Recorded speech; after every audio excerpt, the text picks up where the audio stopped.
오늘 본문은 좀 길게 읽었어요. 23절까지 읽었는데 이스라엘 사람들이 가지고 있는 그 뭐라 그럴까 신앙적 혹은 종교적 그런 전통을 지키는 문제에 대한 말씀이라 이렇게 이야기할 수 있습니다.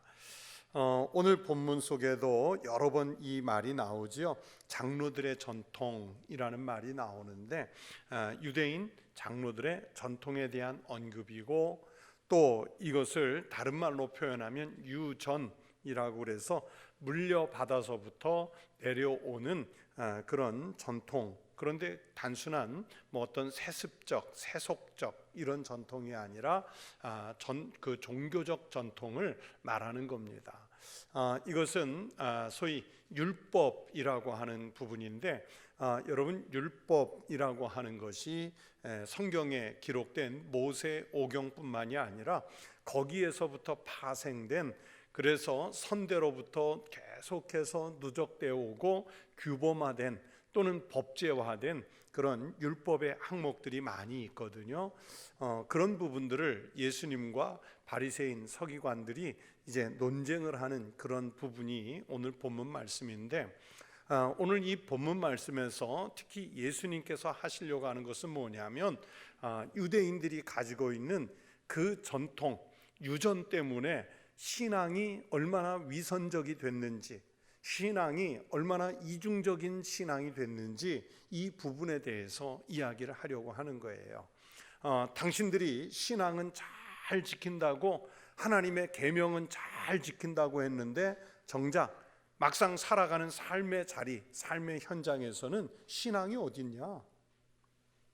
거기에 하나님을 경외하는 게 어디 있느냐?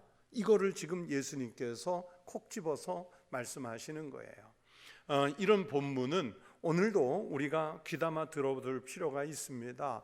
여러분, 우리가 교회에서 신앙생활 열심히 한다 이렇게 우리가 내세울 때가 있지만, 실제로 삶의 자리에 돌아갔을 때, 예배당을 떠나 막상 살아가는 내 삶의 자리에 돌아갔을 때 거기에서도 우리의 신앙적인 삶의 모습들이 표출이 되고 표현이 되고 있느냐 하는 것입니다. 종종 말씀드리지만 우리가 예배당 안에서는 다 거룩해요. 구분이 될 수 없을 만큼 다 거룩해요.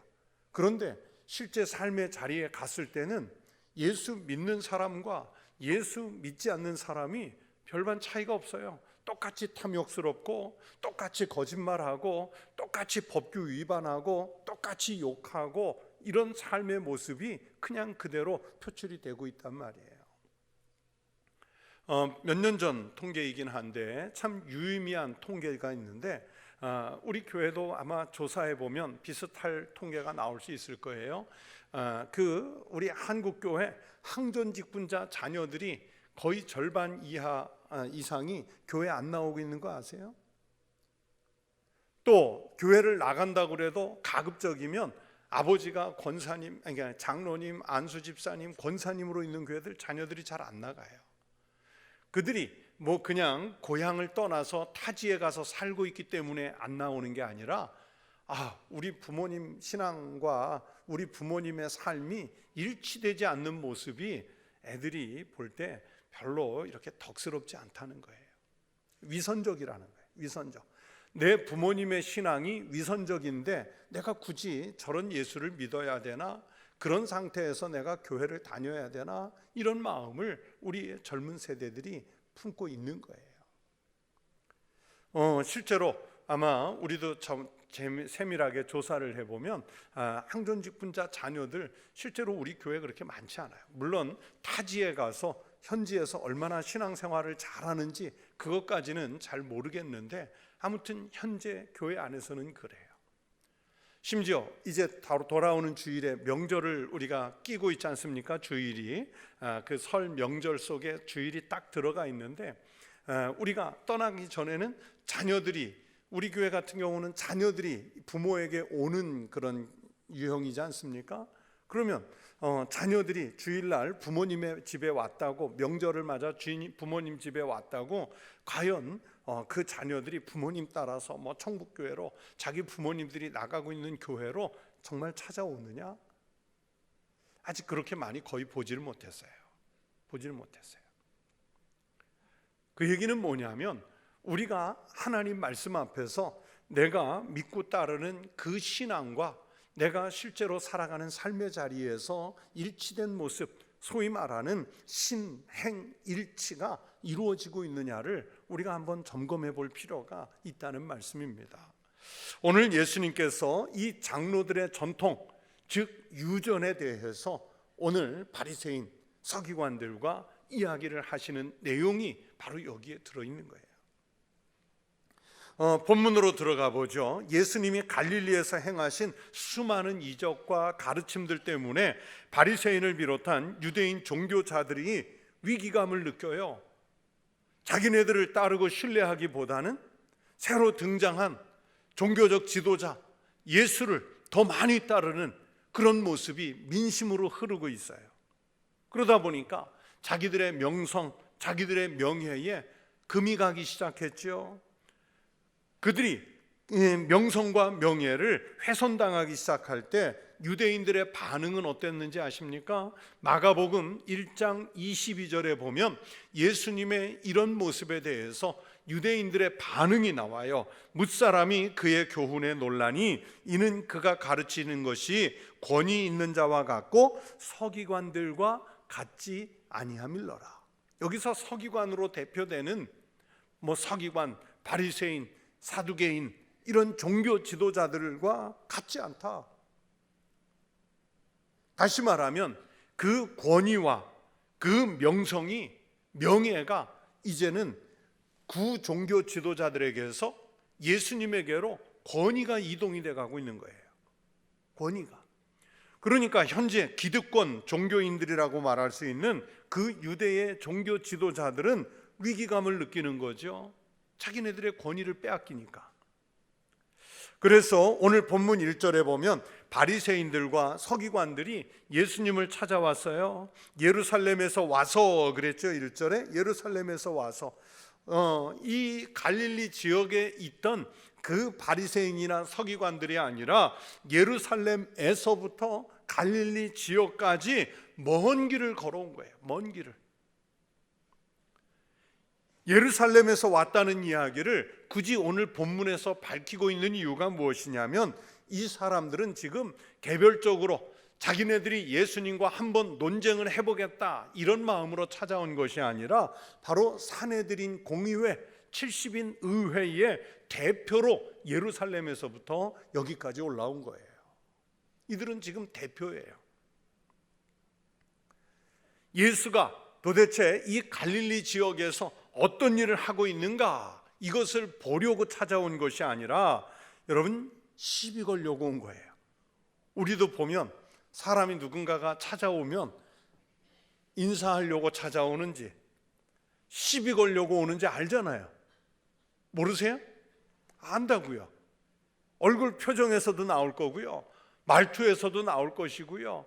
또 온다고 하는 연락 올 때부터 알아요. 그러면 예루살렘에서부터 올라온 오늘 본문 속의 바리새인, 서기관 이 사람들은 지금 예수님이 무슨 일을 잘하고 있는지 그거 우리도 좀 배워가야겠다 벤치마크 하려고 오는 게 아니라요, 지금 예수님께 시비 걸려고 오는 거예요. 그만큼 그들이 자기들의 권위 또 자기들의 명예 이게 훼손당하고 있는 것에 대해서 지금 위기감을 갖고 왔습니다. 다급해졌다는 뜻이에요. 예수님을 함정에 빠뜨리기 위해서 간계를 꾸며서 오는 거죠. 그런데 현장에서 예수님을 맞닥뜨렸을 때 어떤 논리적으로 혹은 대화 속에서 예수님을 누를 수 있는, 그래서 자기네들 딴에는 아마 가장 논리가 발달한 사람 그들을 대표로 보냈겠지요. 여러분, 이 바리새인 서기관들로 대표되는 이 대표단들과 예수님 사이에 그러면 어떤 논쟁이 벌어지고 있느냐? 2절 말씀에 보면 그의 제자 중 몇 사람이, 여기서 그의 제자는 예수님의 제자들을 말해요. 예수님의 제자 중 몇 사람이 부정한 손, 곧 씻지 아니한 손으로 떡 먹는 것을 보았더라. 이제 여기에 이제 꼬투리가 들어 있지요. 3절에 장로들의 전통에 의하면 손을 잘 씻지 않고서는 음식을 먹지 아니하였다 그랬어요. 이 유대인들의 율법에 의하면은 외출해서 돌아오면 또는 식사하기 전에는 반드시 손을 씻는데, 여러분 그 율법에 의하면 손을 이렇게 손만 씻는 게 아니에요. 손만 씻는 게 아니고 어디까지 씻어야 되냐면 요 관절 아래까지, 팔뚝, 이 팔뚝이라고 그러죠. 팔뚝까지 이게 씻어야 되는 거예요. 이렇게 씻어서 씻고 자기를 정결하게 한 다음에 식사를 해야 돼요. 여기서 이 사람들이 시비 거는, 예수님에게 시비 거는 부정한 손은 뭐냐면 씻지 아니한 손, 부정한 손 연달아 이어서 나오는데, 이것은 1차적으로는 위생적인 문제가 아니라 종교적 율법이란 말이에요. 율법은 꼭 지켜야 하는 거잖아요. 율법, 종교적인 관점이에요. 밖에 나가서 율법에 어긋나는 것을 만질 수가 있었단 말이에요. 자기도 모르게. 자, 예를 들어서 죽은 시신, 사체, 짐승의 사체, 이런 것들을 만졌을 때 그건 분명히 부정한 거죠. 부정한 거예요. 그런데 어떤 사람이 부정한 것을 만지고 왔는데 반갑다고 그 사람이 부정한 줄 모르고 손을 잡았을 수가 있잖아요. 그러면 뭐 레위기서나 민수기 이런 데 보면 부정한 것을 만진 사람과 접촉하는 사람도 어떻게 돼요? 부정해지잖아요. 부정해져요. 그러니까 밖에 나가서 사람들 또는 시장에 갔다가 사람들 사이를 다니다 왔는데 나는 부정한 것 하나도 안 만지고 부정한 것 안 보고 온 것 같은데도 나도 모르게 부정한 사람 손을 잡았을 수도, 부정한 것을 스치고 갈 수도 있었기 때문에 나갔다 들어오면, 아니면 식사하기 직전에는 반드시 그 부정한 손을 씻어야 하는 거예요. 이게 율법이에요. 씻어야 돼. 근데 손만 씻는 것이 아니라 이 팔뚝까지 이렇게 다 씻어야 되는 거예요. 밖에 나가서 율법에 어긋나는 것들을 만졌을 수도 있기 때문입니다. 이게 종교적 관점이고요. 또 위생적으로도 그래요.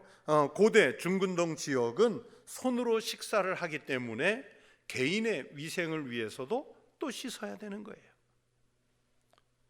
그래서 4절에 보면 말씀하지요. 시장에서 돌아와서도 씻어야 하고, 그리고 식기로 사용되는 잔, 주발, 놋그릇 이런 것들도 씻은 다음에 식사를 해야 한다고 말씀하지요. 그런데 이거를 안 지킨 거예요. 예수님 제자들이. 그의 제자 중 몇 사람이 부정한 손, 곧 씻지 아니한 손으로 빵을 집어서, 양식을 집어서 먹는 것을 보았으니까 이건 율법을 위반하는 것을 현장에서 목격한 거란 말이에요. 그러니 바리새인이, 서기관이 예수님께 공격적으로 시비를 거는 거죠. 예수님의 제자들이 이런 전통을 몰랐을까요? 이런 전차를 몰랐을까요? 아마 알았어요. 당연히 알고 있어요. 이스라엘 사람이라면 누구나 알고 있어요. 그런데 아마 여러 가지 이유가 있겠죠. 예수님과 함께 생활하다 보니까 율법보다 더 우위에 있는 신앙의 가치 때문에 자유로워졌을 수도 있고, 또는 당장에 그들이 씻을 수 있는 물을 갖추지 못했을 수도 있고, 뭐 여러 가지 이유가 있겠지만 아무튼 그것을 무시하고 식사를 했어요. 그래서 5절에 보면 바리새인과 서기관들이 예수님에게 묻죠. 이에 바리새인들과 서기관들이 예수께 묻되 어찌하여 당신의 제자들은 장로들의 전통을 준행하지 아니하고 부정한 손으로 떡을 먹나이까? 이것에 대해 예수님이 대답하시는 내용이 무엇이냐 하면 8절입니다. 8절이에요. 너희가 하나님의 계명은 버리고 사람의 전통을 지키느니라. 물론 성경에 분명히 율법이 있다고 말씀드렸죠. 하나님의 말씀을 우리가 받았단 말이에요. 그거 지켜야죠. 지키려고 해야죠. 그런데 이게 너무 세밀해지다 보니까 600가지가 넘는 사람이 전통으로 만들어 놓은 이런 율법까지 있단 말이에요. 그 율법이 이스라엘 사람들을 얼마나 올감했는지요. 뭔가 움직일 수가 없어요. 옴짝달싹할 수가 없어요. 그래서 예수님께서 이 안식일에 사람을 고치신 다음에 뭐 한편 손 마른 사람 고치신다든지 38년 된 병자를 고치신다든지 아니면 중풍병자를 고치신다든지 이게 다 안식일에 일어난 일이었잖아요. 그러면 안식일에는 아무 일도 안 해야 돼요? 안 해야 돼요. 그런데 예수님이 안식일에 사람을 고쳤다는 이유 때문에 그들이 예수님을 죽일 마음을 먹지 않습니까? 그때에 예수님께서 던지는 질문이 뭐예요? 너희들 집에 안에 양이나 소가 만약에 웅덩이에 빠졌으면 안식일이라고 건지겠느냐 안 건지겠느냐? 여러분 건질까요 안 건질까요? 조금 표준어가 아닌 말로 표현하면 지들 돈 떼는 거는 건지고 그렇잖아요. 그러면서 그거 어기는 사람 보면 그냥 눈에 불꽃이 튀면서 감시하고 그런 이중적 신앙관을 가지고 있단 말이에요. 가끔 성지순례 갔을 때 말씀을 드리지만 참 재밌는 게 성지순례 가서 버스 운전해주는 우리 단체 이렇게 움직일 때 운전해주는 기사들 이름이 보면 지금도 기억나는 이름이 솔로몬도 있고요, 아브라함도 있고 성경 속의 인물들이 그 이스라엘에 가면 다 만나요. 기사로 만나. 그런데 우리가 이제 같이 성지순례 간 팀에서 뭐 이제 한국 반찬이나 이런 거 싸가고 그런 분들이 우리 기사 또는 가이드한테 같이 드셔보시라고 주면 먹을까요? 안 먹을까요? 왜 안 먹어요? 이방인 것이니까. 정결 예식을 했는지 안 했는지 그걸 모르잖아요. 그러니까 그건 먹을 수가 없어요. 그거는 그렇게 지키는데 재밌는 게 뭐냐면, 자, 예를 들어서 안식일, 그들의 안식일은 금요일 저녁부터 토요일 저녁까지거든요. 우리가 주일날 갈릴리에 가서 배를 타고 갈릴리 호수에서 예배를 드리려고 이동을 한단 말이에요. 예루살렘부터 만약에 갈릴리까지 한 2시간 반, 3시간 이렇게 이동을 해요.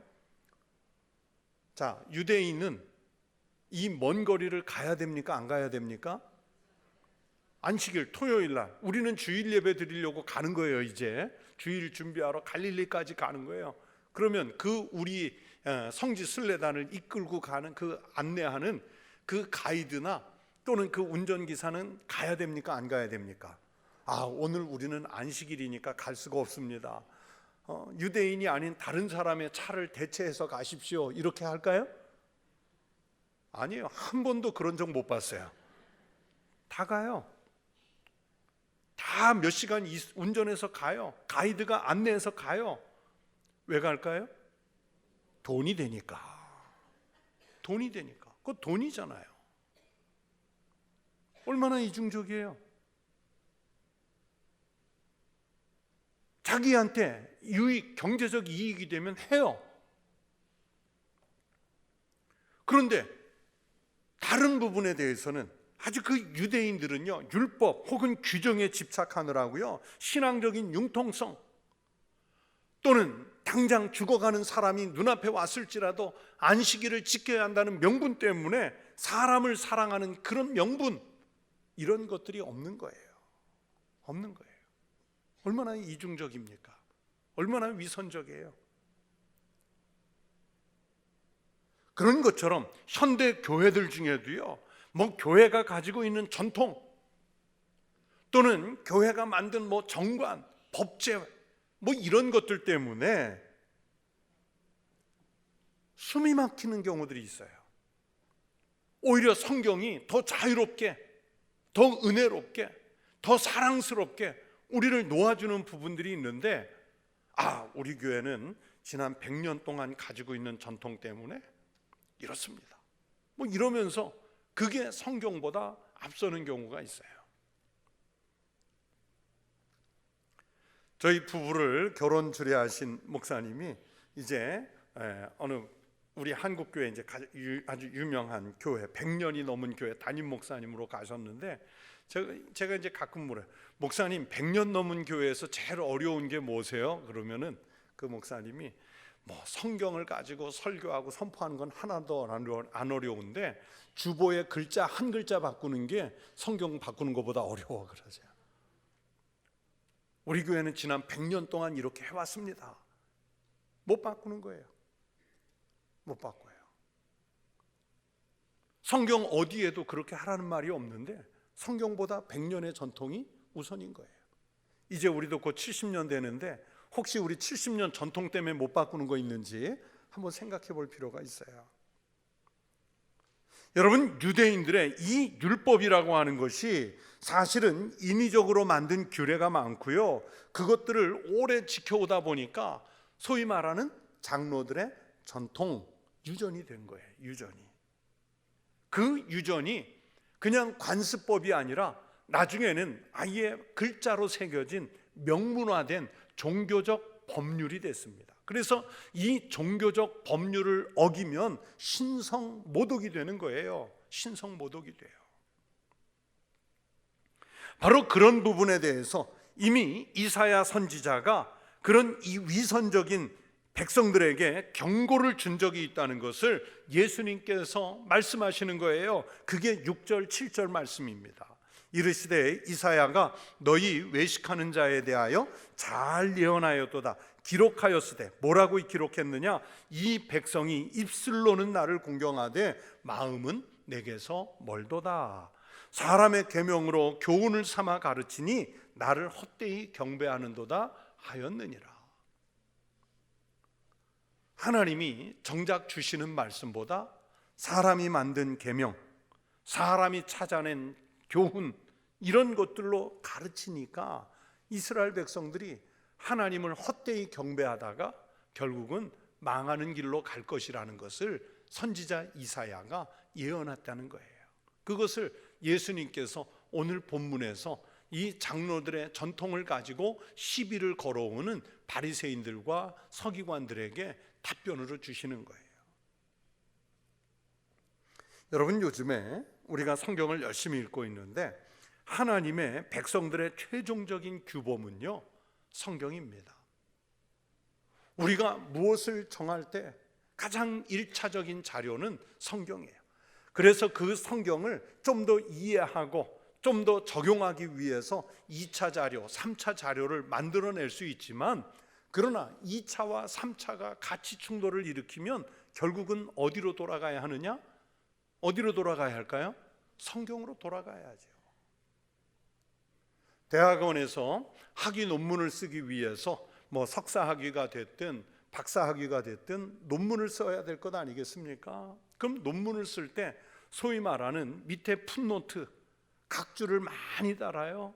그 각주를 달기 위해서 많은 참고 자료를 보겠죠.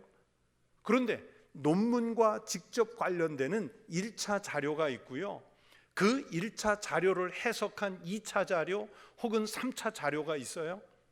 그런데 논문을 쓰다 보니까 2차 자료, 3차 자료를 인용해서 쓰려고 했는데 이게 1차 자료하고 가치관 충돌이 일어나요. 논지에서 맞아들지가 않아요. 그러면 어떻게 해야 돼요? 2차, 3차 자료를 버려야 되는 거예요. 공부하느라고 시간과 많은 투자를 했지만 그걸 버리는 거예요. 1차 자료를 다시 인용해서 활용할 수 있는 걸 찾아가는 거예요. 우리가 신앙생활을 하다가 다양한 교회에 맞는 전통, 아니면 사회적 가지고 있는 규범들, 아니면 문화적 현상들 다 있을 수 있어요. 실제로 다 그렇게 있을 수 있어요. 유명한 신앙인이면서 철학자이면서 물리학자인 파스칼이 팡세에서 그랬어요. 피레네 산맥 이쪽에서는 진리인 것이 맞은편 건너편에서는 거짓일 수도 있다.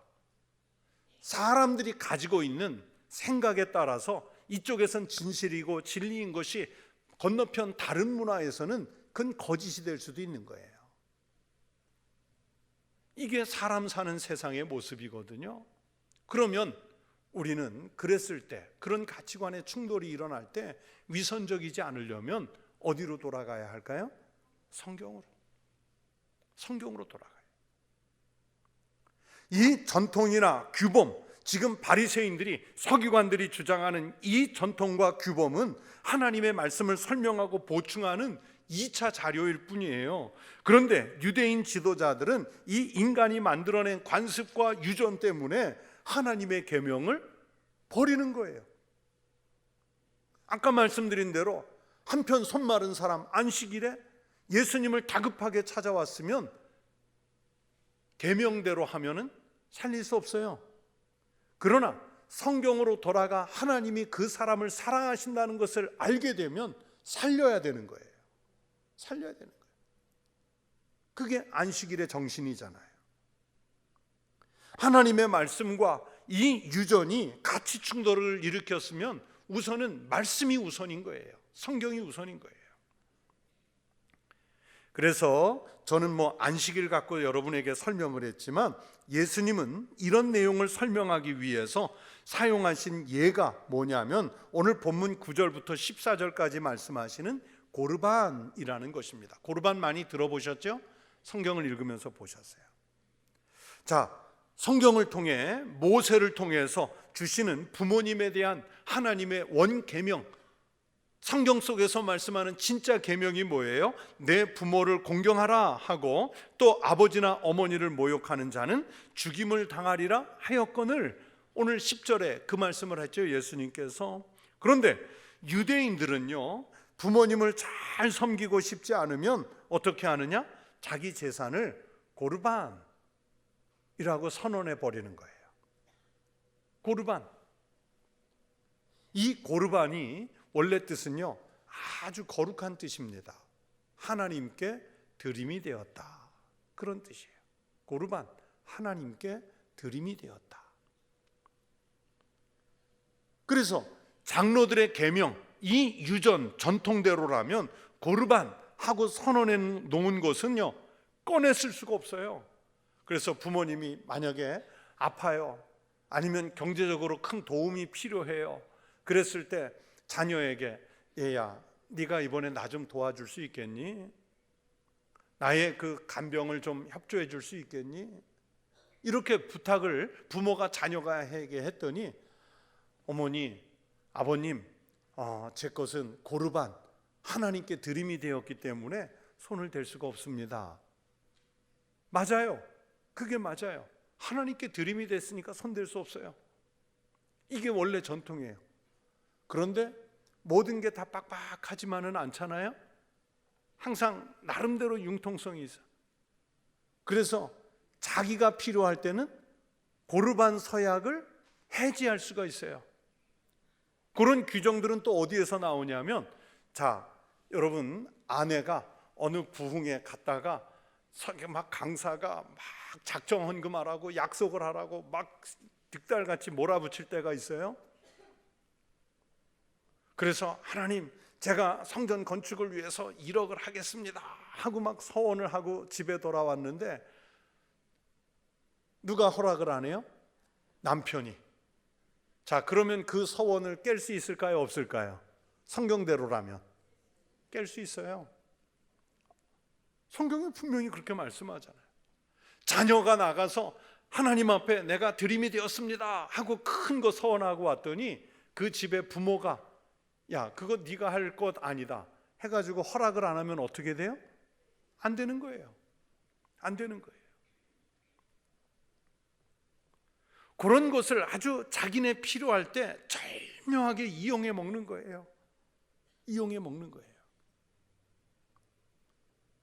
그래서 서원을 해지하고 자기네 필요한 거 사용하고, 부모님 좀 도와야 된다 그러면 하나님께 드림이 되었다고 해서 묶어두고. 지금 당신들이 그러고 있지 않느냐? 당신들이 인위적으로 만들어낸 전통 규범이 아니라 성경에는 분명히 이렇게 말했지 않느냐? 부모를 공경하라고, 아버지나 어머니를 모욕하는 자는 심지어 어떻게까지 하라고요? 죽이라고. 이 율법대로라면요, 우리 교인 절반 이상 죽어야 돼요. 안 그렇습니까?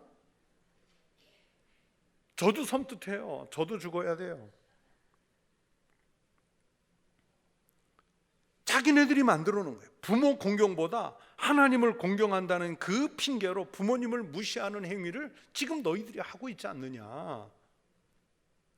자기네들의 전통을 하나님의 말씀보다 지금 앞세우고 있지 않느냐. 그런데 뭐 제자들이 좀 손 좀 안 씻고 밥을 좀 먹었을 기로, 이게 뭘 그렇게, 사람이 배고프면 그냥 먹을 수도 있는 거지. 지금 그걸 말씀하시는 거예요. 그러면서 15절 이하에서 예수님께서 말씀하시는 게 뭐냐면, 이 하나님의 백성들로서 진정한 경건이 뭐냐, 이 말씀을 주시는 거예요. 여러분, 예수님은 지금 바리새인들이 생각하는 것과 다르게 말씀하시는 거예요. 이 바리새인들은 외적인 규율, 형식, 생활에 나타나는 그 모습을 매우 중요하게 생각하지요. 그런데 이런 태도에 대해서 예수님이 바리새인을 책망할 때 자주 하시는 말씀이 뭐예요? 외식하는 자들아, 외식하는 자들아.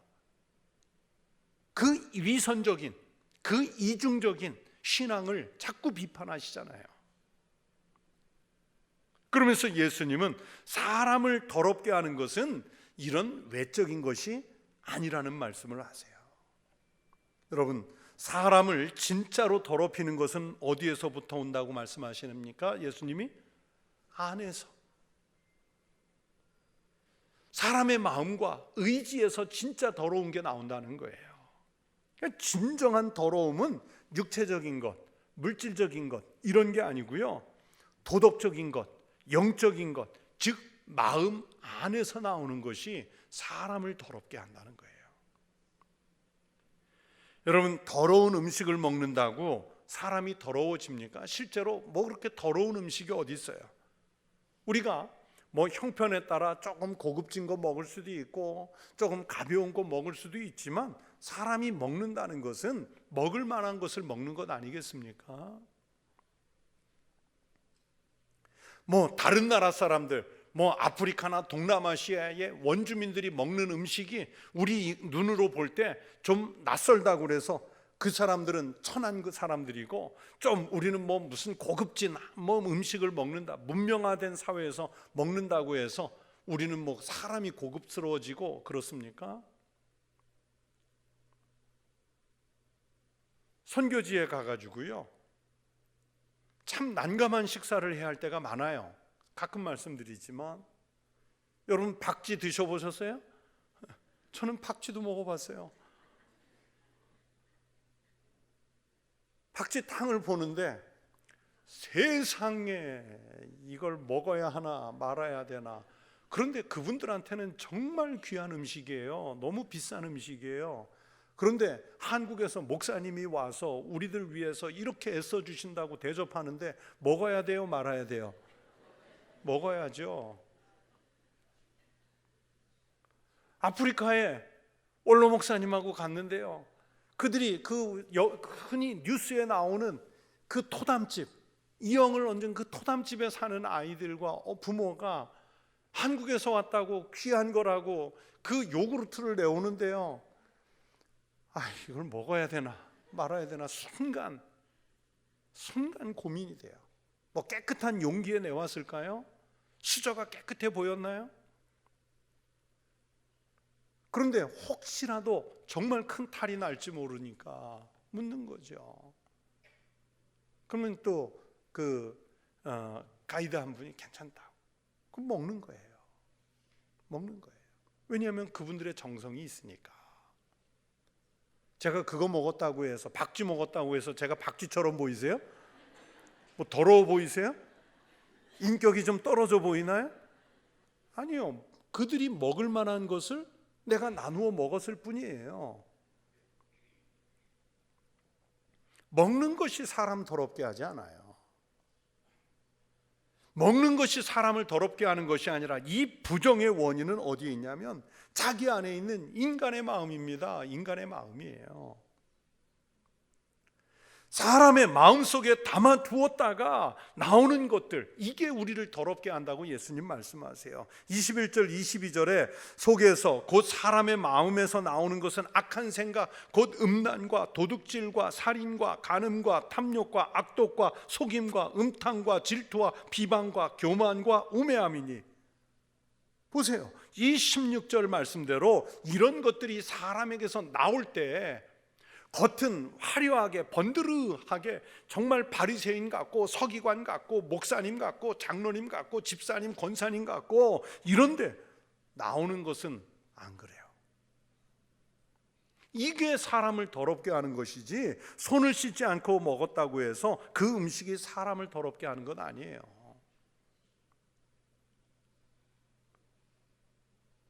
저하고 같이 아까 음식 얘기했지만 우리 캄보디아 선교지 가서 뭐 먹고 왔어요? 손바닥 반만한 거미들 먹고 왔잖아요. 무슨 맛이냐면 그냥 게 튀긴 맛이에요. 근데 그들한테는 귀한 음식이잖아요. 눈으로 보기에 그게 더러운가요? 아니요. 우리 입에서 나오는 그 음란과 탐욕, 이런 것들이 더럽게 하는 거예요. 의식적으로 정결한 율법만 중시하고 그 율법으로 자신의 위선을 덮으려는 바리새인과 종교 생활에 익숙한 사람들, 이게 하나님 앞에서 부정한 거예요. 그러니까 예배당에 와 있다고 성결하고 깨끗한 게 아니라 내 마음에서 무엇을 품었다가 내가 실제 삶의 자리에서 무엇을 내놓느냐가 그 사람이 성결한 사람이냐 그 사람이 부정한 사람이냐, 이걸 가름하는 기준이라는 말입니다. 이 참다운 성결은 그래서 외식이나 종교적 규례를 지킴으로 되는 것이 아니라 진실한 회개, 진실한 신앙의 삶으로 이루어진다는 것을 오늘 예수님께서 이 바리새인들에게, 서기관들에게 말씀하고, 말씀을 듣는 군중들에게 말씀하고, 제자들에게 말씀하고, 시간을 넘어서 오늘은 우리들에게 말씀하시는 거예요. 여러분, 사람이 먹는 음식이 사람을 더럽게 할 수 없는 이유는, 여러분 음식을 먹었더니 그게 마음으로 들어가던가요? 예수님은 지금 그 말씀하시는 거예요. 마음으로 들어가는 게 아니라 어디로 들어가요? 위로 들어가고 창자로 들어가서 배설돼요. 자, 먹을 때는 깨끗한 거 먹었죠? 먹을 만한 거 먹었죠? 그런데 그것을 먹은 다음에 배설물로 나오면 깨끗한가요? 더러운가요? 지금 예수님은 그 말씀을 하시는 거예요. 아무리 먹을 만한 음식을 먹었다 할지라도 그게 배설물로 나올 때는 더러운 것 같이, 너희들이 아무리 하나님의 말씀, 신앙적인 것, 종교적인 것 그렇게 먹었다 할지라도 여전히 마음에 음란과 탐욕과 부정, 불의, 부패 이런 것들이 들어있다가 삶의 자리에서 그대로 표출이 되면 그게 더럽다는 거예요. 그것이 사람을 더럽게 하는 거예요. 즉 먹는 것이 더러운 것이 아니라 들어갔다가 나오는 배설물이 더러운 것처럼, 아무리 하나님의 말씀을 먹고 거룩한 종교인 것처럼 해도 그 삶에서 음란이나 도둑질, 살인, 간음, 탐욕, 질투와 비방, 교만이나 우매함이 나오면 그 사람은 더러워지는 거예요. 그렇게 밖에서 들어가는 것이 사람을 더럽게 하지 않고요, 내 마음에서 생기는 죄악과 욕심과 교만이 우리를 더럽게 하고 있는 것은 아닌지 하나님 말씀의 거울 앞에 우리를 비춰보세요. 우리를 점검해 보세요. 우리를 살펴보세요. 그래서 그 더러운 것에서 빨리 벗어나서 좀 더 정결한, 성결한, 성숙한 신앙의 마음을 갖도록, 그러기 위해서는 우리 심령 속에 예수 그리스도의 마음을 품도록 하나님의 말씀 안에 사는 거룩한 성도들이 되시기를 바랍니다. 그래서 여기에서 말씀을 읽고 듣고 행하는 대로 내 삶의 자리, 가정이든 일터든 이웃들 속이든 그곳에 들어가 우리가 가진 신앙 때문에 위선적인, 이중적인 그런 모습이 아니라 신앙과 삶이 일치되는 거룩한 그리스도인의 삶을 살아가시기를 주의 이름으로 축원합니다. 기도하겠습니다. 하나님 아버지, 우리가 주님을 나의 하나님으로 고백한다 하면서도 여전히 우리가 혹여라도 하나님 없는 사람들처럼, 예수 그리스도 없는 사람들처럼, 성령님 밖에 있는 사람들처럼 그렇게 살아가고 있는 시대의 현재의 바리새인, 서기관, 사두개인들, 율법사들은 아닌지 우리의 신앙을 돌아보게 하여 주시옵소서. 주여 말씀하옵소서. 종이 듣겠습니다. 이런 겸손함, 이런 겸비함으로 하나님 말씀 앞에 우리가 무릎으로 나아가게 하여 주시고, 삶의 자리에서 그리스도인답게 삶으로 하나님께 영광을 돌리고 세상에서 빛되고 소금되는 신령한 삶을 살게 하여 주시옵소서. 이 시간 주님께 귀한 예물을 거룩하게 구별하여 드린 손들이 있습니다. 하나님께서 이 예물을 받으시고 바친 손길과 가정과 일터 위에 더 풍성한 것으로 넉넉하게 채우시는 하늘의 축복이 일어나게 하여 주시옵소서. 감사하며 예수 그리스도의 이름으로 기도드리옵나이다. 아멘.